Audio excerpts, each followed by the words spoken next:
যুগনায়ক বিবেকানন্দ, সর্বতোমুখী প্রতিভা। পর্ব ১। 1880 খ্রিস্টাব্দে জানুয়ারি মাসে প্রেসিডেন্সি কলেজের সাধারণ বিভাগে প্রবেশ লাভের পর নরেন্দ্রনাথ সেখানে নিয়মিত যাতায়াত আরম্ভ করিলেন। সেখানে যেসব ছেলে পড়িত তাহারা প্রায় সকলেই নতুন, পুরাতন সাথীদের প্রায় কেহই নেই। তাহার ব্যক্তিগত জীবনও তখন এক বিরাট পরিবর্তনের সম্মুখীন। বাল্যে সদা হাস্যময় চপলতা ছাড়িয়া এখন তিনি যৌবনে পদার্পণ করিতেছেন। এখন ক্রীড়া চাঞ্চল্য অপেক্ষা চিন্তাপূর্ণ গাম্ভীর্যের প্রয়োজন অধিক। সমস্যাবিহীন একটানা অনাবিল আনন্দের স্থলে এখন সমস্যাপূর্ণ জীবনের উত্থান পতন ও সংঘর্ষ। এ এক নতুন আবহাওয়া, অজ্ঞাতপূর্ব ভাবধারা, অনাস্বাদিত অভিজ্ঞতা। মহাবিদ্যালয়ে আসার পর তিনি পাঠে অধিক মনোনিবেশ করিলেন। বিশেষত সাহিত্য এবং ইংরেজি ভাষা রচনা, কথোপকথন, বক্তৃতা প্রভৃতি বিষয়ে তিনি অধিকতর আগ্রহান্বিত হইলেন। সঙ্গে সঙ্গে তর্কশাস্ত্র এবং দর্শনের আলোচনাও চলিতে লাগিল। মহাবিদ্যালয়টি সরকারের অধীনে ছিল এবং অধ্যাপকগণের অধিকাংশ ছিলেন বিদেশী। অতএব নিয়ম ছিল যে ছাত্রদিগকে ইউরোপীয় বেশভূষা পরিয়া অথবা ভারতীয় চাপকান ও পাজামা পরিতে আসিতে হইবে।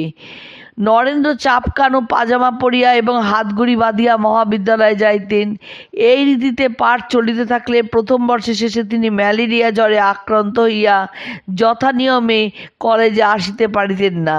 কাজেই নিয়মানুযায়ী বৎসরে যতদিন উপস্থিত থাকা আবশ্যক তাহা সম্ভব হইল না এবং যথাকালে এফএ পরীক্ষার অনুমতি প্রাপ্তি বিষয়ে গোল বাঁধার সম্ভাবনা দেখা দিল। তাই তিনি বাড়ির নিকটবর্তী জেনারেল অ্যাসেম্বলিজ ইনস্টিটিউশনে, বর্তমান স্কটিশ চার্চ কলেজে ভর্তি হইলেন। এখানে প্রথম বার্ষিক এফএ পরীক্ষায় উত্তীর্ণ হইয়া তিনি দ্বিতীয় বর্ষে উন্নীত হইলেন এবং 1 বৎসর পরে পরীক্ষাদান বিষয়ে কোনো আপত্তি উঠিল না।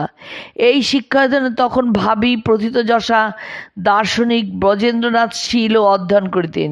ইনি উপরের শ্রেণীর ছাত্র হইলেও ছাত্রদের কোনো এক দার্শনিক সভায় উভয়ের মিলন ঘটিত এবং অপরাপর সুযোগে উভয় দার্শনিক আলোচনা করিতেন। এই শিক্ষা প্রতিষ্ঠান হইতে নরেন্দ্রনাথ 1881 খ্রিস্টাব্দে দ্বিতীয় বিভাগে এফএ পরীক্ষা পাশ করেন। ইহার পরে 1884 খ্রিস্টাব্দের প্রারম্ভে এখান হইতে বিএ উপাধি লাভ করেন। অতঃপর মেট্রোপলিটন ইনস্টিটিউশনের, বর্তমান বিদ্যাসাগর কলেজের আইন বিভাগে বিএল পড়িতে আরম্ভ করেন।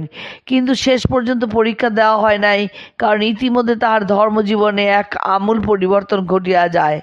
মনে রাখিতে হইবে, আমরা লৌকিক দৃষ্টি অবলম্বনে মানবীয় ভাষায় লোকোত্তর পুরুষের জীবনী লিখিতে বসিয়াছি এবং ওই ভূমি হইতেই পরিবর্তনাদি শব্দ প্রয়োগ করিয়া যাইতেছি। তাহা না হইলে পরিবর্তনাদি শব্দ ত্যাগ করিয়া বিকাশ প্রভৃতি শব্দেরই আশ্রয় লওয়া উচিত।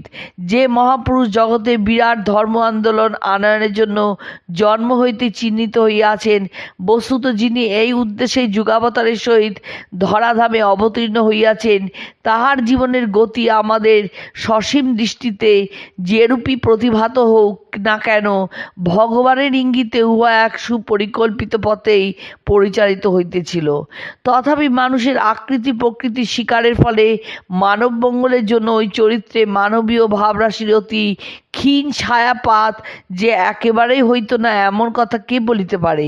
কিন্তু আমরা যে এই জীবনীতে পুনঃ পুনঃ এই প্রকার সন্দেহ নিরসনের বৃথার চেষ্টা না করিয়া ব্যবহারিক দৃষ্টিতে ইহলৌকিক ঘটনা অবলম্বনে সত্যের পরিচয় গ্রহণে অগ্রসর হইব, যদিও পূর্বসূরীদের অতি লৌকিক বাণীও আমাদিগকে পথের সন্ধান দেবে।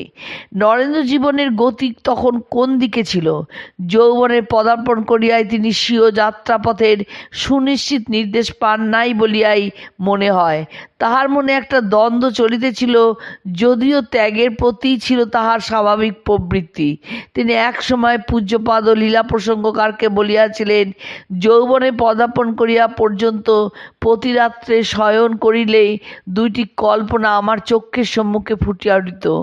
একটিতে দেখিতাম যেন আমার অশেষ ধন জন সম্পদ ঐশ্বর্যাদি লাভ হইয়াছে, সংসারে যাহাদের বড়লোক বলে তাহাদিগের শীর্ষস্থানে যেন আরূঢ় হইয়া রইয়াছে। মনে হইত ঐরূপ হইবার শক্তি আমাতে সত্যই রইয়াছে। আবার পরক্ষণে দেখিতাম আমি যেন পৃথিবীর সর্বস্ব ত্যাগ করিয়া একমাত্র ঈশ্বরেচ্ছায় নির্ভরপূর্বক কৌপিন ধারণ, যদৃচ্ছালব্ধ ভোজন এবং বৃক্ষতলে রাত্রিযাপন করিয়া কাল কাটাইতেছি। মনে হইতো ইচ্ছা করিলে আমি ওইভাবে ঋষিমুনিদের ন্যায় জীবনযাপনে সমর্থ। ওইরূপে দুই প্রকার জীবনে নিয়মিত করিবার ছবি কল্পনায় উদিত হইয়া পরিশেষে শেষোক্তি হৃদয়ে অধিকার করিয়া বসিত। ভাবিতাম ওইরূপেই মানব পরমানন্দ লাভ করিতে পারে, আমি ওইরূপই করিব। তখন ওই প্রকার জীবনের সুখ ভাবিতে ভাবিতে ঈশ্বর চিন্তায় মন নিমগ্ন হইত এবং ঘুমাইয়া পড়িতাম। আশ্চর্যের বিষয়, প্রত্যহ অনেক দিন পর্যন্ত ওইরূপ হইয়াছিল। কথা কয়টি নরেন্দ্রনাথের জীবন অনুধানের পক্ষে গভীর তাৎপর্যপূর্ণ। সে যা হোক, আমরা আপাতত তাহার ভাবী জীবনের প্রস্তুতির কথাই বলিতেছি। সে প্রস্তুতি চলিতেছিল সাময়িকভাবে দৈহিক, মানসিক, বৌদ্ধিক, হার্দিক, আধ্যাত্মিক সর্বক্ষেত্রে। আমরা আধ্যাত্মিক প্রস্তুতির কথা হইতেই আরম্ভ করি, যদিও নরেন্দ্র জীবনের বিভিন্ন দিক এরূপ পরস্পর সংবদ্ধ ছিল না যে কোনো বিশেষ দিককে অন্যগুলি হইতে সম্পূর্ণ পৃথক করিয়া দেখা চলে না। একটির কথা বলিতে গেলে অপরটিও সত্যই আসিয়া পড়ে। অধিকন্তু পরেও আমরা দেখিতে পাইব চরিত্রের এই সামগ্রিক দৃষ্টি বিবেকানন্দ দর্শনের অন্যতম প্রধান অবদান। ধর্মকে তিনি কখনো জীবন হইতে বিচ্ছিন্ন করেন নাই, ভগবানকে বাদ দিয়া কখনো মানব জীবনের সার্থকতা খুঁজিয়া পান নাই।